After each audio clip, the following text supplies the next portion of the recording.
Halo, saya Bangun Militer kembali bersama Mesin Perang Channel. Kendaraan lapis baja hibah dari pemerintah Australia ke pemerintah Indonesia, yakni Bushmaster, telah diserahkan ke Indonesia. Kini, kendaraan lapis baja tersebut sudah beroperasi menjadi bagian dari pasukan perdamaian Indonesia di Afrika Tengah. Berita selanjutnya datang dari Lockheed Martin yang mengumumkan telah mengirimkan C-130 Hercules unit ke-2700. Keberhasilan tersebut tak lepas dari kualitas pesawat serta keserbagunaannya hingga digunakan oleh 70 negara di dunia. Berita pertama datang dari kendaraan taktis Bushmaster hibah dari pemerintah Australia, di mana kendaraan taktis tersebut kini telah dipergunakan pasukan perdamaian Indonesia atau PBB. Mulai digunakannya rantis ini terlihat dari postingan X IKHNIT atau Ikatan Alumni Pertahanan Indonesia Australia.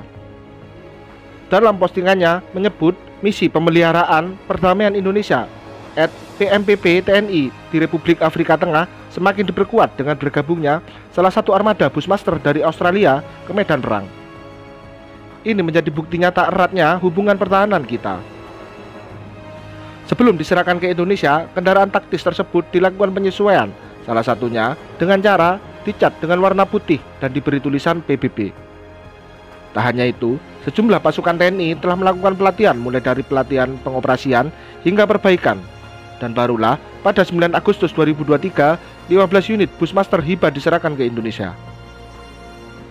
Menteri Pertahanan Australia saat itu, Peter Dutton, mengumumkan donasi kendaraan taktis Bushmaster tersebut pada September 2021 sebagai upaya dari inisiatif yang lebih luas untuk meningkatkan kemampuan negara-negara Asia Tenggara dalam berkontribusi pada operasi penjagaan perdamaian PBB. Hibah rantis tersebut awalnya tertahan oleh proses birokrasi di Indonesia meskipun telah menerima tawaran resmi pada tahun 2021.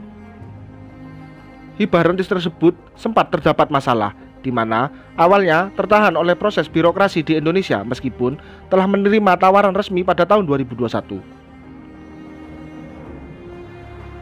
Kemudian, berita kedua datang dari Lockheed Martin yang baru-baru ini mengumumkan bahwa telah berhasil mengirimkan pesawat angkut C-130 Hercules unit ke-2700. Pesawat ke-2700 yang dikirim tersebut merupakan varian tanker KC-130 Super Hercules dan dikirim ke US Marine Corps Aerial Refueler Transport Squadron 252 di Pangkalan Udara Corps Marinir di Cherry Point, Carolina Utara. Kesuksesan ini tak lepas dari kinerja perusahaan yang berhasil membuat C-130 Hercules yang telah terbukti dan keserbagunaannya yang tak tertandingi. Terbukti, hingga kini sebanyak 70 negara di seluruh dunia menerbangkan pesawat angkut C-130 Hercules untuk mendukung berbagai misi.